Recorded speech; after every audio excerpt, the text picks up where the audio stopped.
saying goes, I am definitely not Mitch playing a guitar. Good morning. Hello, how are you, my friend? I'm good. How are you? 22 degrees. So I actually have a jacket that goes over a sport jacket like Pete when I'm out on the street because you Oh my God. need something underneath it. Yeah. Oh my goodness. That's cold, cold, cold. Yeah. See, he looks good though with the white hanky. I always put crazy hankies in, Yeah. and you know, I put my flamingos in. I put, Did you hear him? what? Oh. You gotta say it louder. You go with white, it's always right. That's what he said. I understand. I'm gonna have to get you out when I see. When I see you in Cabo, I'll have to bring you a couple fun Philly ones. There you go. Let's go. So, hey, bro, I can tell you that I used to wear ties and suits and all that stuff. I'm actually going back to that a couple times a week. In the next couple of weeks, I'm going back to the tie and every now and then. So we'll see how it goes. On Thursdays, I do a lot of Zooms, but it's just going to raise the character up. Hanging out with Pete's going to bring the ROG character up a little bit.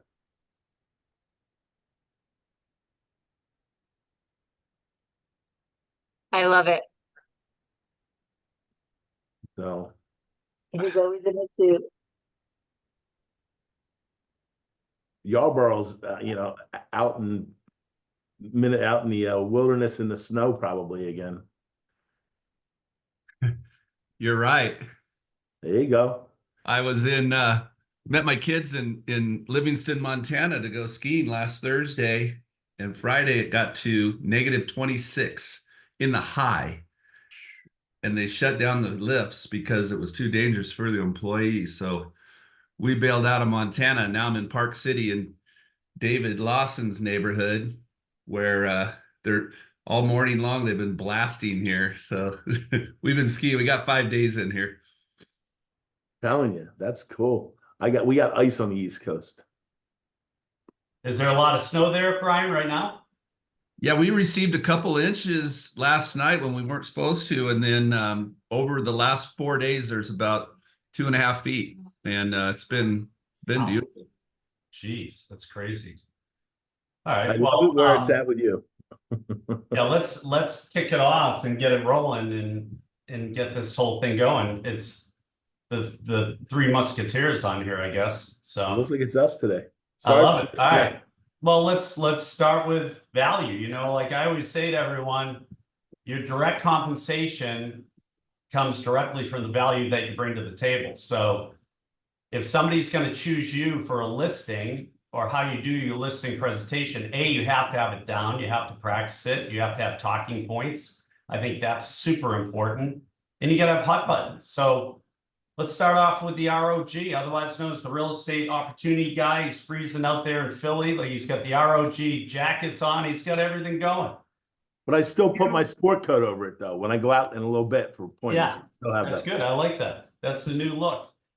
When Keep you you warm. go to a listing appointment, walk me through your listing appointment. How do you do it? And what are some of the key points that you make pre-arriving and then when you arrive? Okay. The biggest thing that take place is it's not being at the appointment, it's all the warm up before the appointment. You got to wow them before you get there because they might be talking to other people, or you want to make it that they're not going to be talking to people. It all comes down to the preparation. Dave Lawson, who's we've all heard speak, is awesome on having packages dropped off. I know you do some of that stuff. I used to do that. Now it's all email. I definitely send the email. I want to go back to something that I've always said that I learned, and it works really well at my point in my business, differentiating myself from somebody else. We've always talked about it. When you get away from it being about you and make it about them, it's a disruption because they're not used to hearing that. We've had an opportunity to speak with a bunch of individuals in our group, like Maria. I spoke to this past weekend, who was in our organization, how to hold the open houses, and it's the questions that put you in control versus that. So I work off of what I call story, which is S situation, target, opportunity, responses, and yikes and yields. And I work off of that all the time. And I work on that before I go out. Whether it's a past client, a new call, the first thing I always ask them is, what is making you make this phone call to have this discussion? Has anything changed majorly in your world? That is this happen? Is this a have to, or is this a want? And once I understand that, I know the direction you have to go. If it's a must, I must have a hard operation and I must find money to pay for a family members. You're going to go out and sell a lot of real estate. That's one thing. If I want to do it, then I need to figure out how hot they are on a scale of 1 to 10, 10 being they've got to be out of there and moving on and what it might be and why they're going to choose me. They're not getting that question from most agents the second they get a phone call. Normally, they're getting the agent throwing up on them saying, oh, I'm great. I've sold X amount of houses. I've done just solds. Brian Moses was in our office this past week doing a speaking for a handful of our people. The biggest thing is we all send out, we just sold, we just did this, we did that. When everybody else is going right, go left, because you're going to disrupt it and you're going to change it. So that is the basis I work off of all the time. I'm asking questions like a doctor asks questions. And then I always ask him point blank question, when we get together, do you want me to do a dog and pony show that says how good I am and all that? Or do you want us to roll our sleeves up, figure out how to get down and dirty and figure out your needs and how to move you on to your next step? 90% of the time they say, I don't care about what you're going to tell us. I want to hear about what it's going to take to move this house. How am I going to maximize my dollars? What do you have different? Do you have a staging company? Do you have contractors that'll let the work be done for free and carry it like Matt Battiata or through Curbio that EXP uses? Do you have movers? Do you have people that can unclutter? Do you have people that can come and just empty all my attic and then HEPA's vacuum it and all that stuff? You want to show the added value that you're the go-to person with all the services and the concierge. That's how I function. Whether it's a $200,000 house or whether it's a $5 million house, I treat everybody the same, because you don't know who's one person behind them who might be the $5 million grandmother who wants to sell the house. And that's happened to me. So that's how I go about it. It's real simple. There's nothing magical about it. It's just having it and staying to it all the time. I know you were looking for some sparks and fireworks, Pete, coming from Philly, but the ROG is simple. Keep it simple and you'll get to your basis where you want to go. You're muted. Sorry, I thought you were going to bring them a cheesesteak and then sit down and start eating it, and then they tell you the story while you're eating the cheesesteak. That's what I thought. No, we do different things. We do different things depending on the client. You may not like cheesesteaks. I may have to bring them a bottle of Vouv. I might have to bring them some homemade Italian wine, all those things. Do you always bring something? I always bring, if I'm going to a house the first time, and I always enter with something from a local place like you would go to. I use a local pharmacy that takes really good candy, Asher's candies. And I got away from the pretzels. I do the caramels with the sea salt on them. I'll do half chocolate, half dark, and half not. And I always say, my mother taught me, you never come to a person's house for the first time without bringing a gift. And I appreciate you letting me in your door, because you're letting your guard down, because this is the only place where you sleep the best. You could be in the most expensive hotel and you still sleep better at home than you do there. So I appreciate that. I honor that. And I am here to respect you in this chapter. And then I go into what we do. So once you become humble and you bring them that, and I always do it with two hands. I learned that in the from a couple Asian clients. They always pass their business cards this way, and they always do two hands. So I always do two hands. I always use two fingers to point. Don't ever use one finger to point. That's the Disney theory. And you always, let them walk first. I never walk in front of them. I always walk behind them into the house.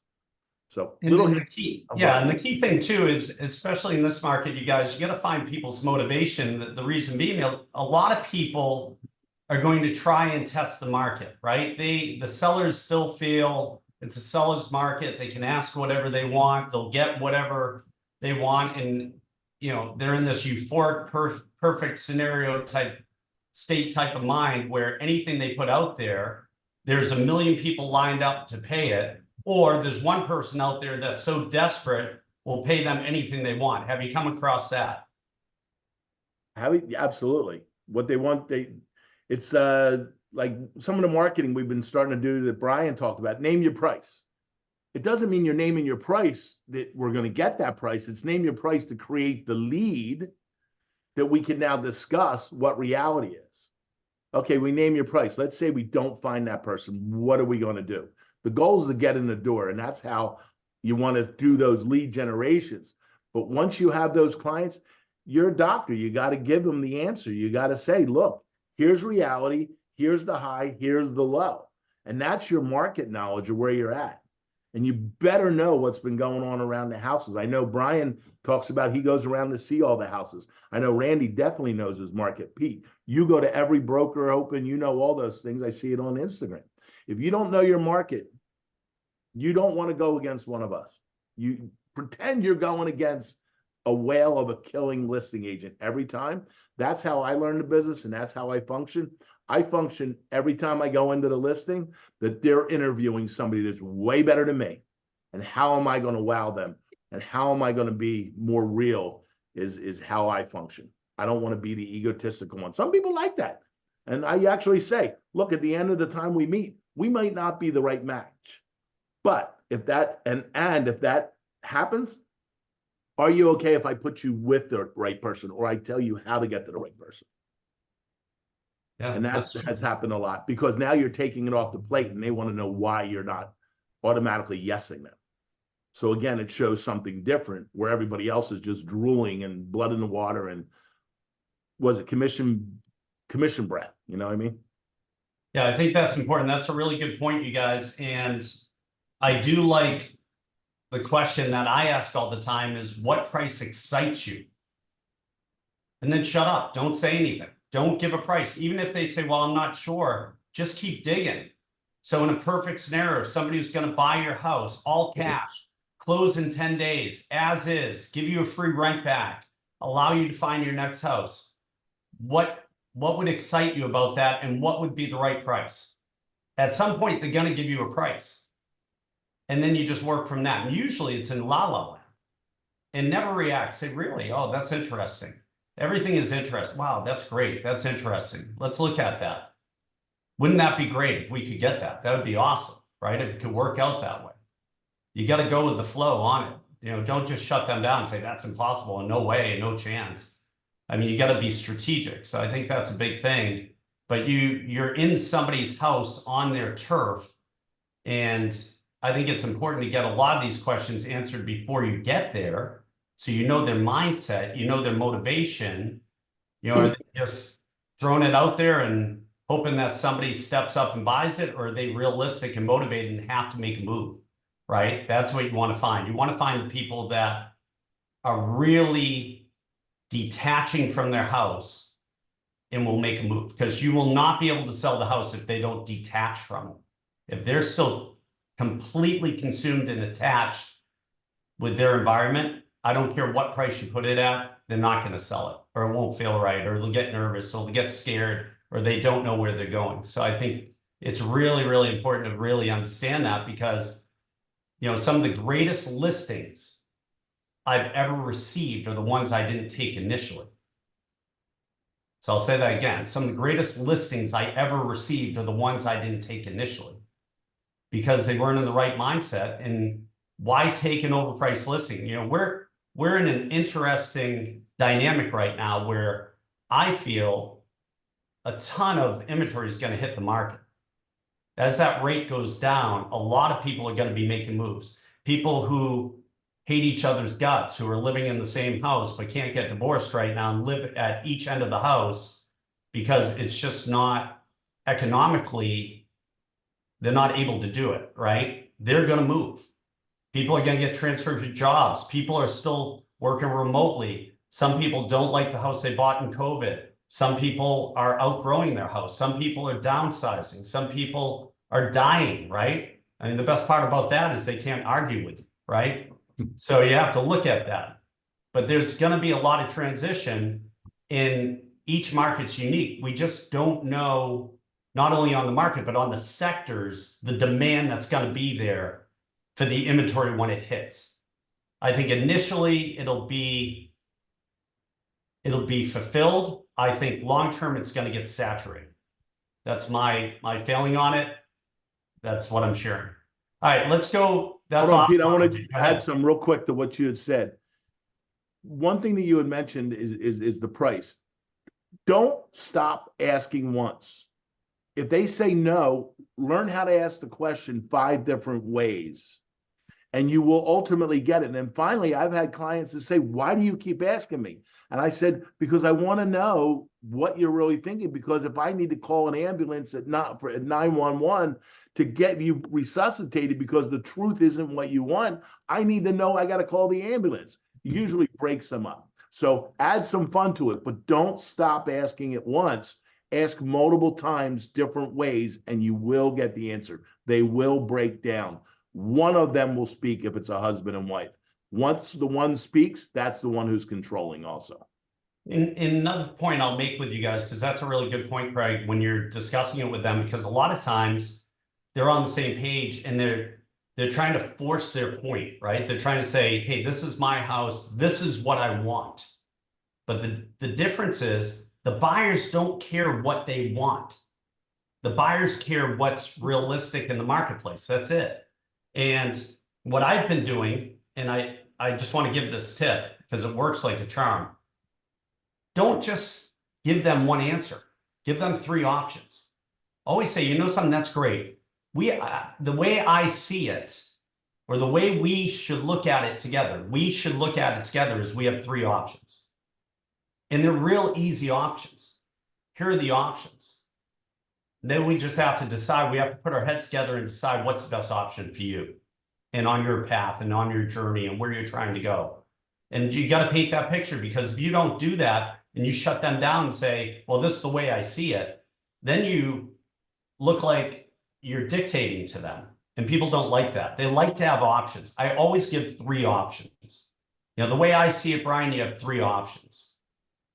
You know, we can price it competitively and get interest and get you the money that you want in the shortest period of time with the least amount of headaches, and get you on your way to Park City to see Dave Lawson, who's the luxury realtor out there who's skiing up and down the slopes. That's one option. Option number 2, maybe it's not the right time for you to sell. Maybe this is an asset you keep and you rent it, and we look at what you can get for rent if you don't need to pull the money out of it to make the next move. Or option number 3, maybe you don't move right now.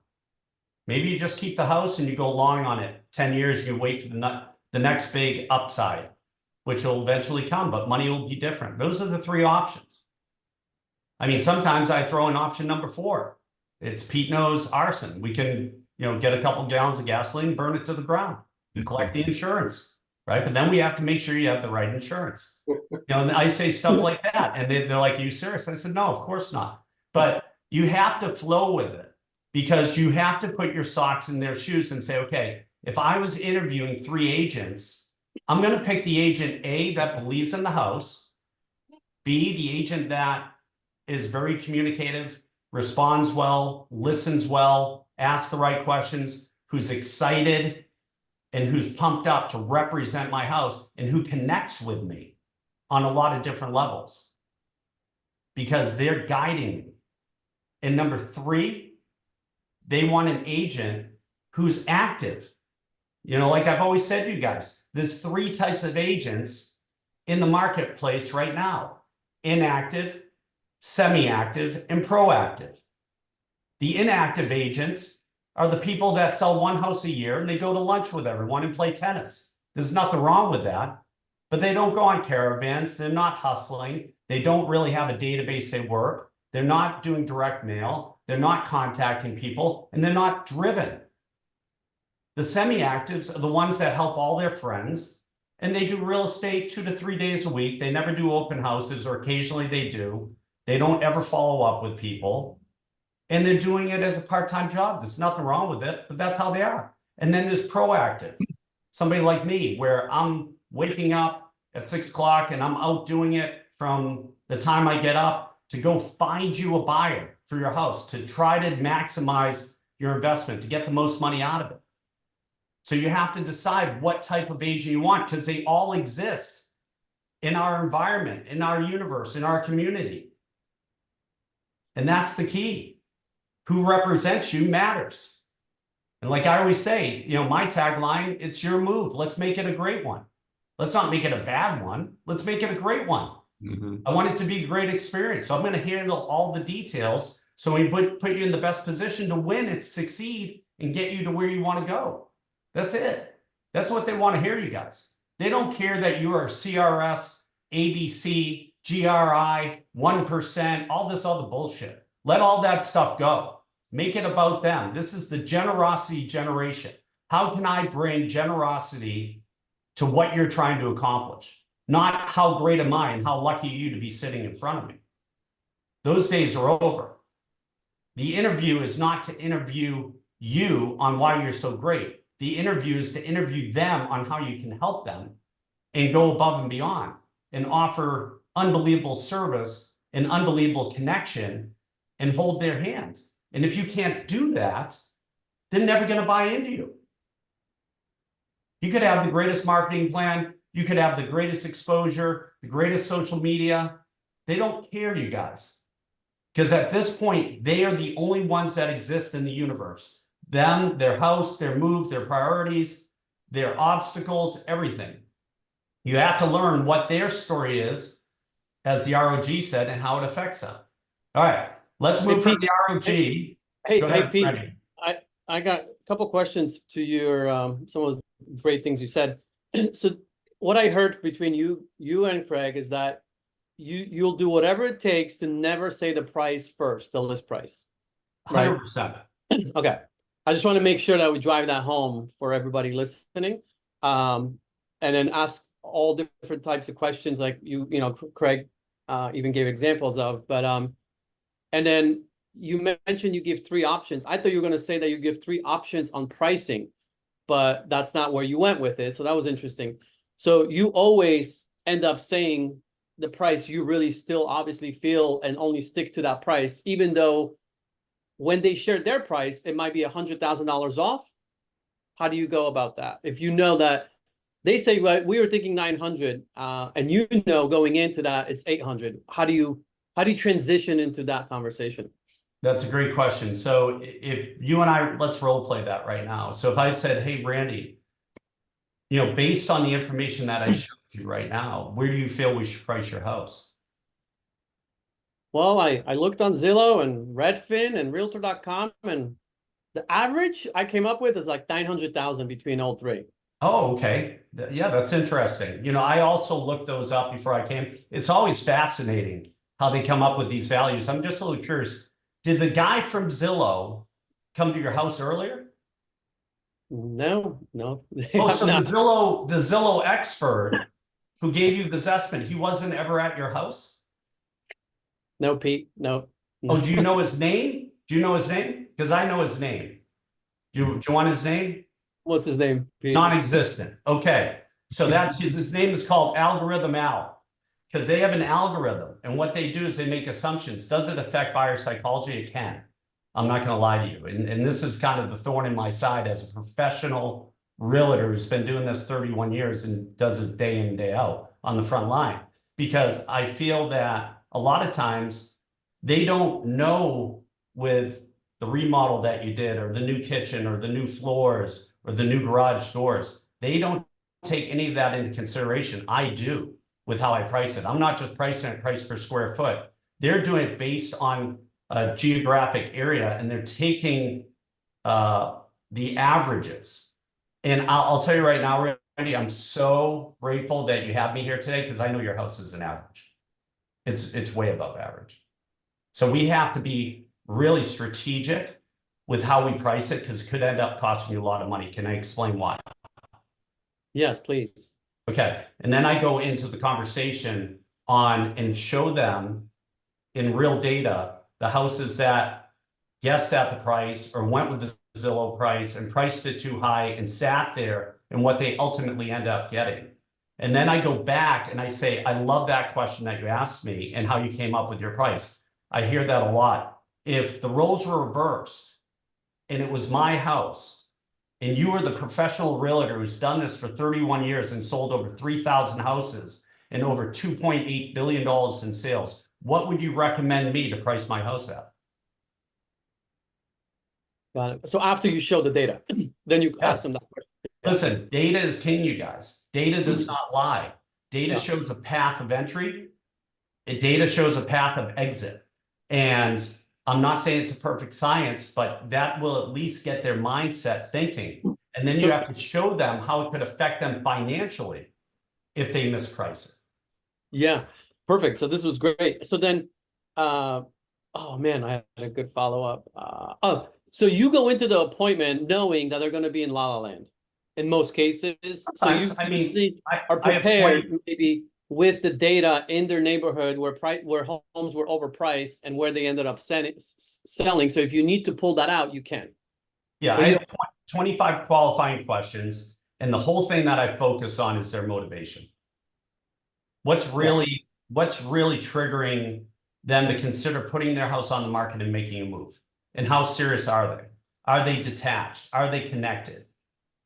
You know, that's the deal. Because, you know, the data, the numbers, they don't lie. There's no personality on numbers. Yeah.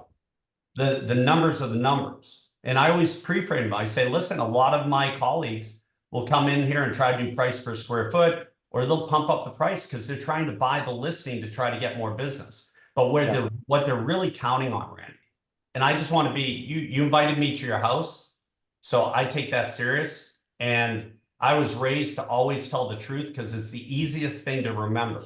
I hope you appreciate that. So, That's good. Yeah. So here's the deal. Here's my question for you. On a scale of 1 to 10, how honest do you want me to be with you about the price and how to get the most money for your house? 10, Pete, please. Okay. Thank you. Thank you for giving me permission to be honest. Here's the deal. This is how it should be structured and why. And then you walk them through it. Yeah. And then you look at them and say, that makes sense, right? And they'll shake their head like this. And then you say, is that what you had in mind to get you to Park City?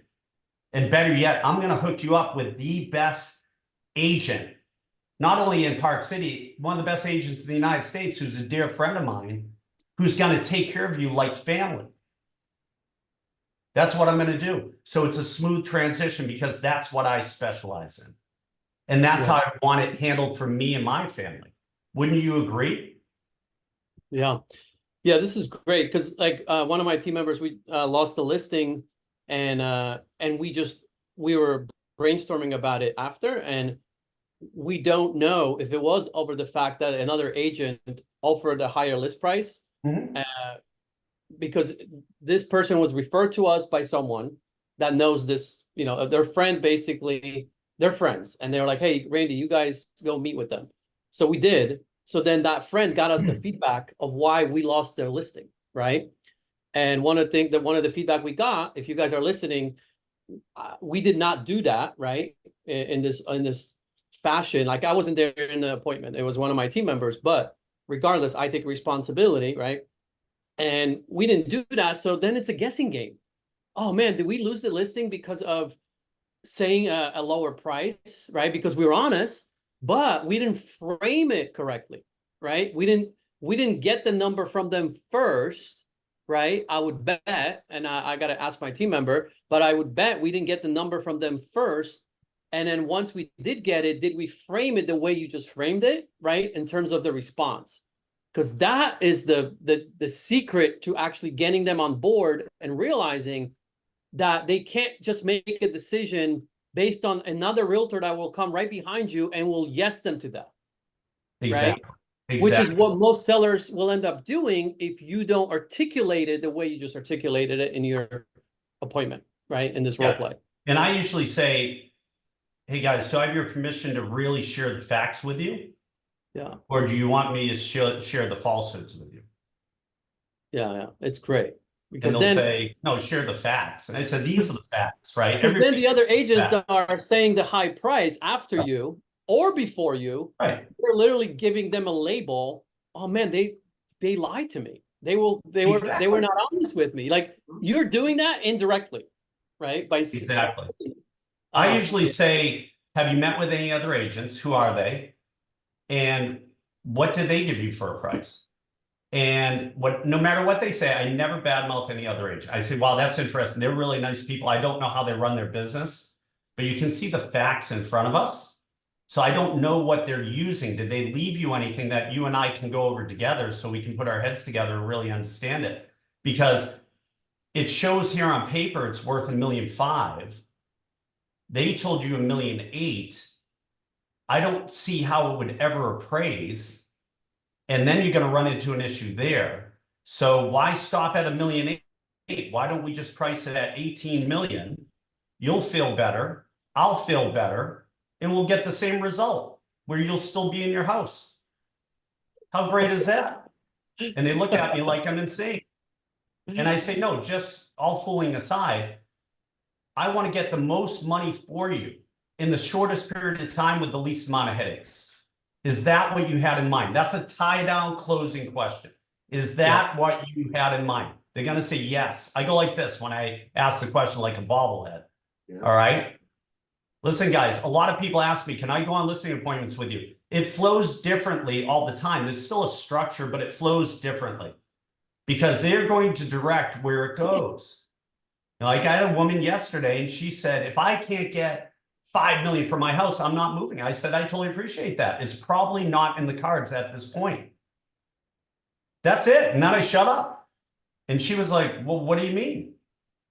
And I said, well, somebody isn't just going to magically show up and pay you 5 million and disregard all the data, all the statistics, all the facts, and be in la la land and pay you what you want because that's what you want.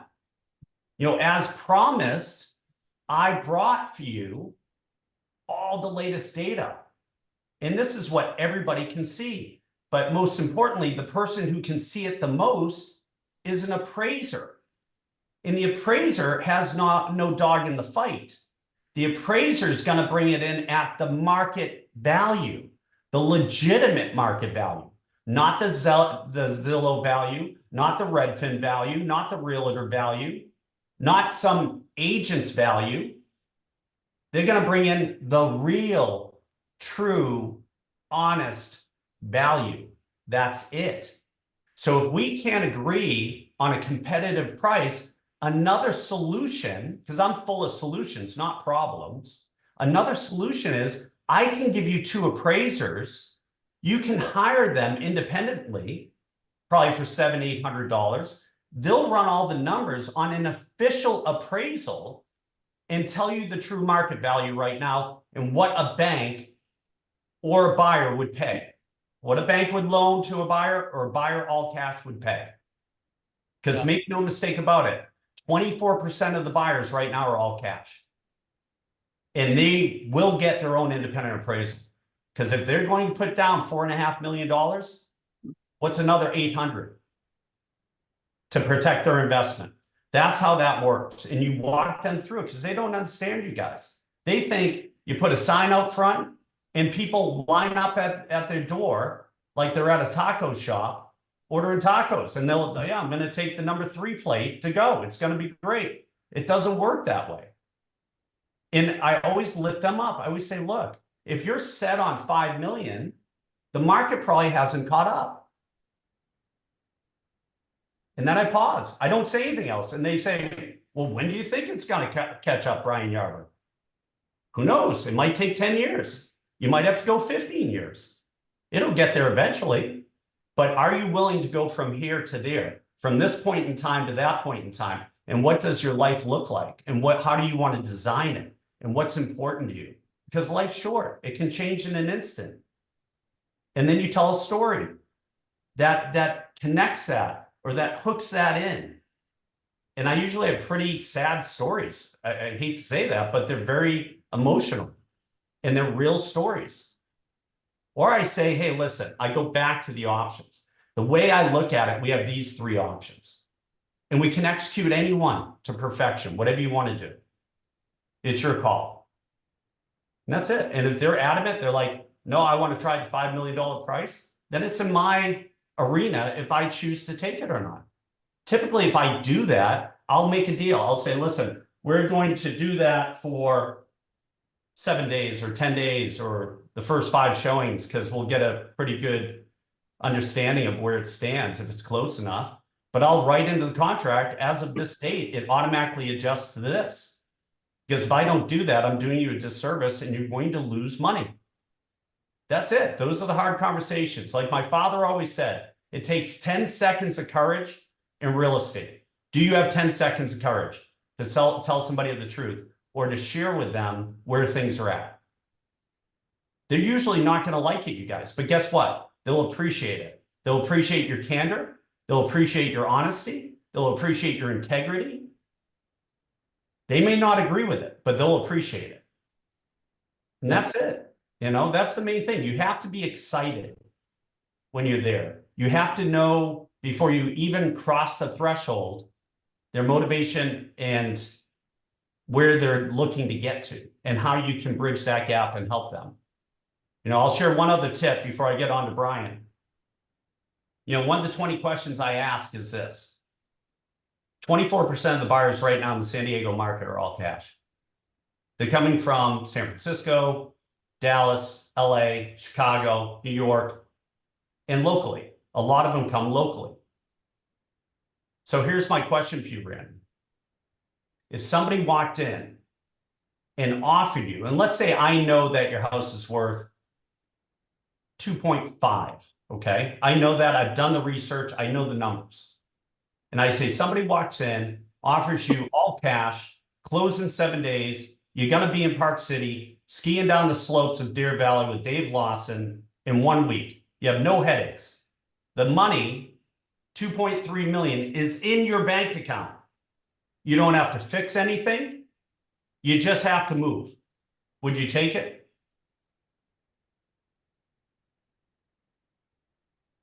No, I don't think I would Okay, take it. so, okay, I totally appreciate where you're coming from. They offer you 2.4, close in 7 days. Would you take it? Yeah, I think I could live with that. That's his bottom line. Yeah. He's usually not going to say, yeah, I can live with it. He's usually going to say, maybe I'd consider it. That's their bottom line. Instead of walking in and saying, hey, so what's your bottom line? Hey, if you had to sell, what would you sell at? No, ahead of time, you guys, because if you're in front of somebody and the sharp people who are rich because they know how to negotiate. They're going to say, well, you're the expert, Randy. You tell me what I should price it at. You tell me what I'll be able to get out of it. You're the professional. That's why I have you here. Aren't you a professional who can guide me on this? What do you feel I should price it at? And if your price doesn't line up with their price in their mind, you're done. they immediately tune you out because they say, he doesn't believe in what I believe in. He's not on my side. He's not in alignment with me. He won't be able to do the job. He's going to go through the motions. He's not going to believe in it. So why would I hire you? And they tune you out. And they say in their mind, how quickly can I get this guy out of my house? Because I'm not going to use him. How do you counter that? When they say that specifically? I usually have an idea. I usually have an idea ahead of time. If somebody says that, I said it depends on a lot of factors. And the 2 key factors are motivation and time. Do you have a time factor where you need to sell it in the next 12 months or you need to sell it in the next 30 days? Do you have a motivation factor where you don't care if you ever sell it because you have more money than God and you don't need to sell it? It's just another asset. Or you have to sell it to get up towards your grandkids and live near them immediately. Or there's a sick relative you need to get there, or you're going to have a job transfer and you need to move. What is the motivation? Because those 2 equations work together. And if you don't have a really in-depth understanding of them, you're going to be in trouble because you're going to open your mouth and loose lips don't sink ships. Loose lips blow up houses. And I've lost a lot of money by saying, hey, I feel it's worth this. And I can see their eyes glaze over. And in my mind, I say, oh God, I'm dead. Because they think it's worth a lot more. Now, I'm not saying that they wouldn't go to that number if I just sat down and educated them. So it's not, whoever gives the first price loses, you guys. So every time they ask you a question, you should be countering with another question. But if they push on it and they just don't want to give it to you, then Listen, you go into that conversation like you just Right. did, like, okay, Right. time, motivation, and then you eventually give them Yep. your opinion on that price. But there is a Yep. lot more, I guess, communication that you have that leads before you say that price, that sets them up, hopefully, and sets you up for success for that Right. conversation. So you know, that's a good point. You have to know your data inside and out. And a lot of times is that seeing the houses that have already previously sold, being in there to speak authentically on it, you need to see it in person. I always share with all the people on my team, you know, you can't sell it if you don't see it. Because they're going to ask you a question at some point and say, so how large was the 3-car garage? If you don't know at least an understanding of the parameters or what's in there, they know you're fishing, they know you're searching, and they're going to say, this guy hasn't seen it or he lied to me. People can pick up on that energy, and then they say, can I even trust him? And then it's a trust factor. So, you know, one of the questions here was, so Pete, so do you even take listings when you know the seller's not motivated? No, I don't, because it's going to take up your time, your energy, and so forth. Now, I don't want to sound so matter of fact. There's definitely variables that, and like anything in life, I really ask a lot of probing questions. So, you know, Brian, let me ask you this. If for some reason we get the feedback, not only from the consumer side, but also from the other agents that I have to market to, because I'm going to ask them what they feel it should sell at. So then I'm not the bad guy, right? And I can go over that whole list with them after a broker open house or a mega open house. And I get feedback from everyone. And they keep saying over and over, it's not a 4 or 5 house, it's a $4 million house. Then where do we go from there? Well, you got to listen to the feedback. I think the feedback is the market telling you something. So you would have to probably go back and revisit maybe how you started the whole journey with them, which was back at the beginning when you did your original. Be the person, be the seller. Oh, be the seller. Yes. You know, Pete, the numbers that we looked at 3 months ago seem like they're still valid. You were going to defend a certain number based on the comps at that point. We just haven't had the right buyer come through. Yeah, I totally appreciate that, Brian. And you know something, here's the deal. The market is changing not only by the month, by the week, because new inventory is coming on and a lot of buyers are watching what's going on economically and nationally in the market, not only with rates, but just with finances and stock markets. There's a lot of things that can affect it. Wouldn't you agree? Sure. Yeah. Okay. I've got the same situation where I'm going. I'm looking at the market. I may have to beat up another seller just because someone's beating me up. Right. So in order to do that, our first step, as you and I agreed upon as a team when we first started this journey, was that we have to get your house sold, correct? Mm-hmm. Is that still the case, or do you not have to sell it in order to buy in Park City? No, I need to sell. Okay, so you need to sell to ignite the second phase of your journey. Correct. Okay, so I just wanted you and I to be on the same page. Let me do this. I'm going to take all the data that was provided by the agents, because that's their kind of opinion. I'm going to look at what's been closing over the last couple of weeks and what interest the other competitors are getting. And then you and I are going to sit down for 10 or 15 minutes and we're going to look at that, and we're going to look at where our strategy is at. Does that make sense? Sure, that's fair. That's it. And you get in front of them. You never do price reductions and those types of conversations unless you're belly to belly. If you can't be belly to belly, you got to be FaceTime to FaceTime or Zoom to Zoom. And they have to be able to see your emotions. Yeah. And there's times I'm like, you know, Brian, I'm just like you. I can't believe somebody hasn't bought the house. Be nice to get at least an offer. Wouldn't it? No, I'm still role playing. You Yeah. guys, I pause because he's going to talk. He's going to say, I need an offer. Because Yeah, at some point, he's going to get worn down. He's going to say, all right, just what do we need to do? I mean, I'm sick of people coming in my house. I'm sick of all the work that my wife and I have to do every weekend to get it prepped. I'm sick of agents trying to make appointments and showing up an hour and a half late, or not even showing up, or not giving you feedback. It's all about communication, but it's all about asking very straightforward, open-ended questions. You can't ask yes and no questions. So Brian, do you still want to sell your house? Yes. Okay, how does that help with your pricing? All right? You have to say, as promised, I'm providing you with this. As we discussed with our initial strategy, that we may have to, refine it. We may have to do some things. We may have to relaunch it. You guys, this is 31 years of practice, and I'm still learning. I learned from guys like Dave and Craig and Brian, and I'm taking notes on the story, and Dave's telling me how to parallel ski and all types of stuff, right? Randy's talking, he decided to talk to investors when I'm trying to get their listings and they're going to resell, and that's how we learn. That's why we're on these things. That's right. You have to go in with the best interest in mind of the client, not you. Right. Put their wants and needs ahead of yours. Do not go in with commission breath. Say like, I need this listing to survive. It's not going to work. They're going to dictate it on their terms. They're going to be an energy vampire. They're going to suck all your energy clean. It's not worth it. We said we're we're talking about how we're going to also talk about commissions, but I also want to premise the fact that if you don't do what Pete just did, you're going to lose at the commission question instantly. Like, that's not even, like, you can't even talk about that if you don't do what you just said, because if you did, they're going to completely beat you up on the commission.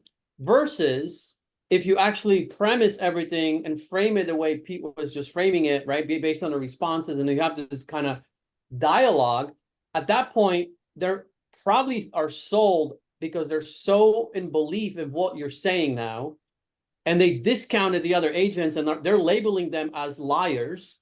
And then usually in that case, the commission is no longer a factor. They're like, Pete, what do we sign then?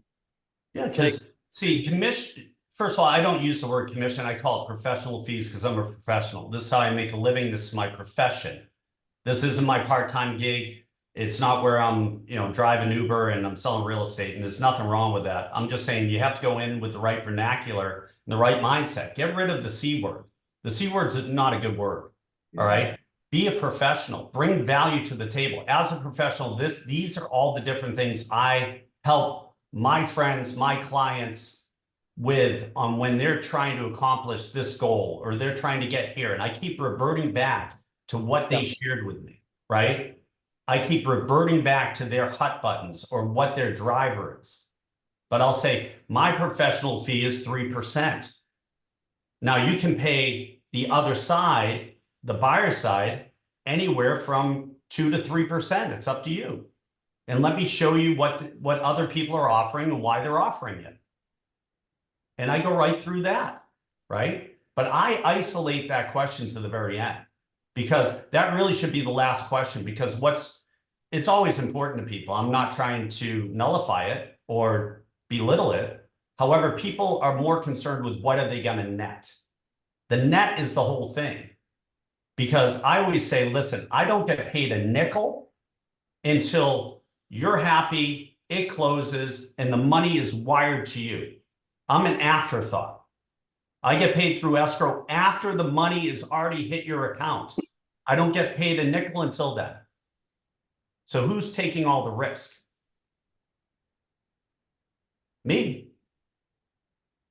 Right? My systems, my staff, my time, my marketing, my advertising, everything I'm pouring into it to get us, listen how I propose this, to get us the most money we can with the best possible buyer to get you to Park City so you can ski with Dave Lawson. You guys have heard me say that now 4 times. I keep reinforcing whatever they said to me. And I do it with excitement. And I paint the picture so we can all visualize it together. Is it always going to go without a hitch? No. That's why you have me. Yeah. Right? It's ultimately your decision. I always say to them, listen, if you have your best hitter on the bench and he never sees a pitch, how can he win the game for you? He can't get any hits. You can't score any runs. You can't win the game. I'd rather bring you 10 offers where we counter every offer than bring you 0. Because if I bring you 0, we have nothing to work with. It's a moot point. We're not going to get you to where you want to go. But if I bring you 20, and the way that I have relationships with people and can read people and how I master negotiate, I'm going to push them as high as I can without breaking them. So it's a win-win for everyone. Does that make sense? Yes. That's how you have to, you guys, it's straightforward conversations. Most people go in there, they clam up, they don't know what the people's motivation is. They don't know where their next step is, where they're trying to go. They have no information. They're not prepared. They don't have an understanding of the neighborhood of what's happening or have a pulse on the market. And they go in there and they wing it. They wing it. Yeah. And when you're unprepared, you're not going to have success. You have to be overly prepared. And if somebody doesn't have that initial 5 or 10 minutes, 20 question time with me, and there's been times where that's happened, it just hasn't, our schedules haven't linked. I go in there and I do that initially. Then I say, I put everything down and I say, show me through your house. And I take a pad of paper, old school, and I take a pen and I write down everything they've ever done. Oh, we put in a new trash compactor. Great. Trash compactor. That's unbelievable. I love those, right? Because you're saving the environment. You're doing all this. That's dynamite. What else have you done? Oh, we put in a new faucet. Great. What type of faucet? Is that a Grilly? What is it? Is it Waterworks? Know the brands. Oh, it's Waterworks. I have Waterworks at my house. Direct correlation, right? Connection. God, it's crazy how much those have gone up over time and trying to get them. How long did it take you to get yours? It took us 3 months. And you're just building rapport. Then you walk around the inside. You walk around the garage. You look at everything. You look at the outside. Then you say, I took a lot of great notes I'm going to share with you guys on what we need to do to get the most money out of your house in the shortest period of time. But here's what's important to you, Randy.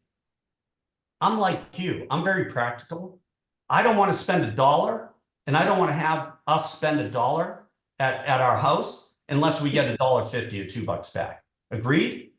Mm-hmm. Does that make sense? Yes, great. I'm like this the whole time. And I'm excited, you guys. And I'm saying in my mind, there's no way I'm not getting this listing. I want to make it so compelling that they don't want me to leave their house. They want me to stay for dinner and they want to get it going. That's it. And if people are more engineer mindset and they just want the facts, I go through the house. I say, I'm going to write up all the facts. I'll go through them with you. Let's go over all the data. They just want to see the data. They don't want my opinion. They want the data. So I give them the data and I shut up. And I just sit there and look at them. Then I use that line. The roles were reversed. Right? You said, where do you work? Oh, you work at Qualcomm. In what department? Oh, the chip department. Okay, so if I had to make a chip, how would you advise me to make that chip so that it was effective and efficient and it was something that would be able to be put in the Qualcomm, Qualcomm would be able to put it in the Apple phones or whoever you guys supply phones to, because you're the lead engineer. How would you advise me? What would be the process? That's it. And I ask them those types of questions. I just sit there and listen. And everything is, wow, that's fascinating. That's great. Make it all about them. Your ego is not your amigo. The days of, hey, I'm the greatest and I sold this many houses and I do 150 million in sales a year. Those days are done. All people want to know is, what can you do for me? How can you do it? What are you going to do? What's your process? What's your strategy? How are you going to get me the most money? How are you going to make it all about me? How are you going to be committed to me? And what are you going to do? And how do you communicate? That's it. Don't complicate it. Hey, this was awesome. If you guys, whoever's listening still, and there's like 50 of you, put in the comments if you would like part 2 to this, because we're just scratching the surface. Pete was on a roll, and I wanted to keep going with them. If you guys could tell, I was strategically asking him more questions because I could see Pete was on fire today, and we don't get to listen to Pete often because he facilitates. So Pete, great job, man. This was, look, everybody's on fire here. They want more, Pete. They want Well, we more. can do that. And, you know, I know Dave and Brian and Randy and Craig and Mitch and Dennis, we all have different scripts, you guys. You have to find a script and make it your own, right, Brian? Brian's really good at that. Yeah, He let me never sounds scripted. He sounds authentic. yeah, And let me Brian comment. talks. Go ahead, Brian. I want to comment on what you just did. So for those who are still listening, like Randy said, what you just did is an example of what I like to say. Most real estate agents are not aware they're doing malpractice. Just like a doctor, just like an attorney, they can do malpractice on their clients. Realtors do malpractice all the time. And I always let my agents know, please don't do any malpractice. Malpractice is when you don't do the things that you were doing. Telling the truth, helping them. Most realtors say, listen, I'm going to come in, this is the price, and I'll reduce my commission. That's how they negotiate for a seller. I want the listing so bad, I'll overprice it and I'll undervalue myself. How's that for negotiation? You're going to win a listing that you're going to spend a lot of money on, that's going to expire, and someone like us is going to come right behind you. We're going to relist it. That's what's really going to happen.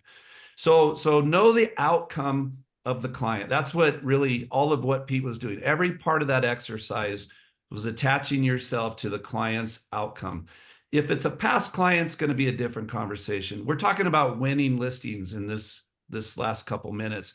And what you really want to do to win a listing is to go in and ask a lot of really important questions so you can attach yourself to the outcome. So you're never putting any, I would do this or I would do that. Pete was always asking open-ended questions.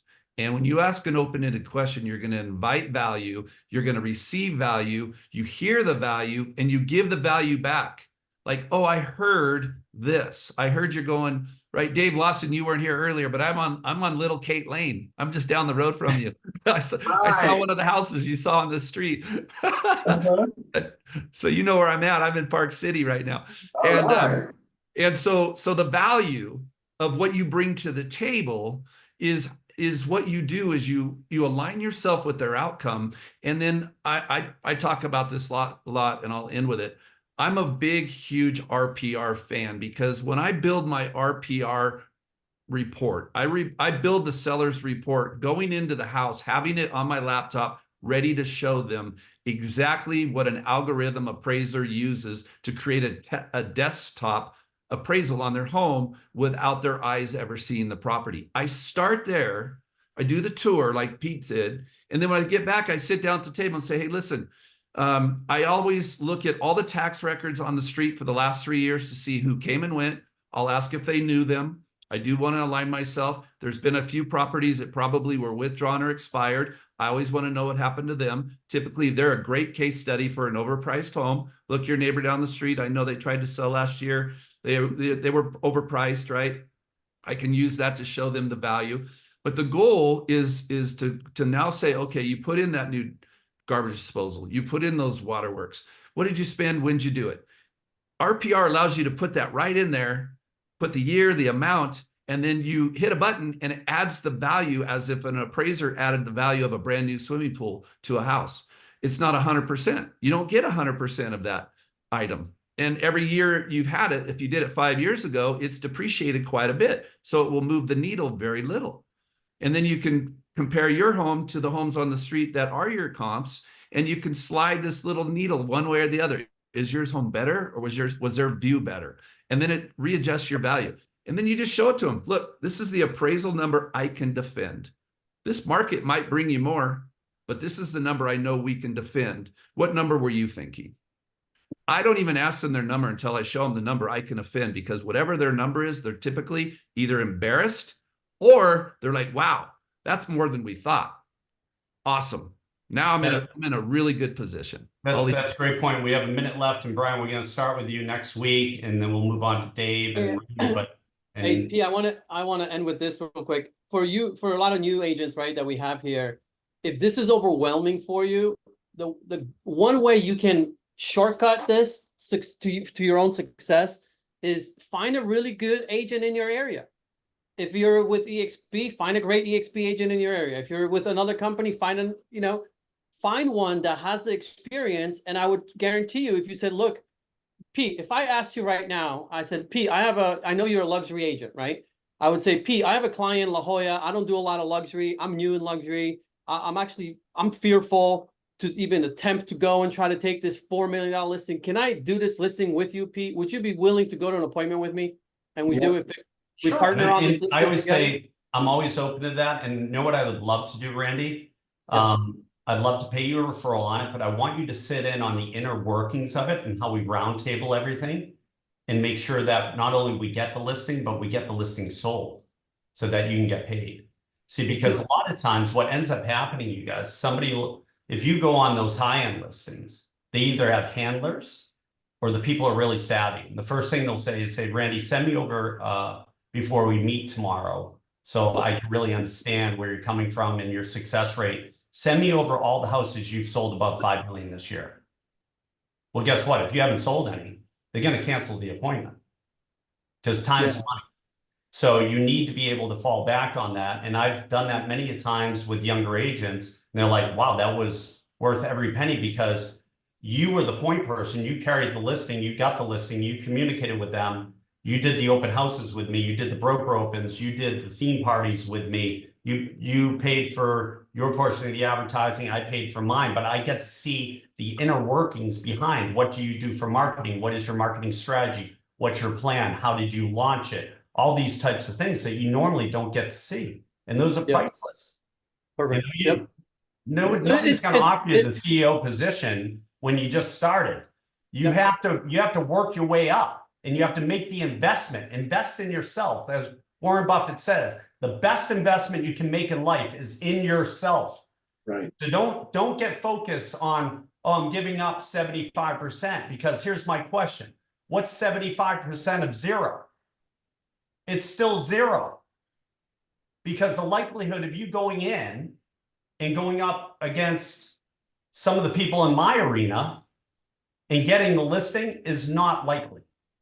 Yeah. It's very unlikely.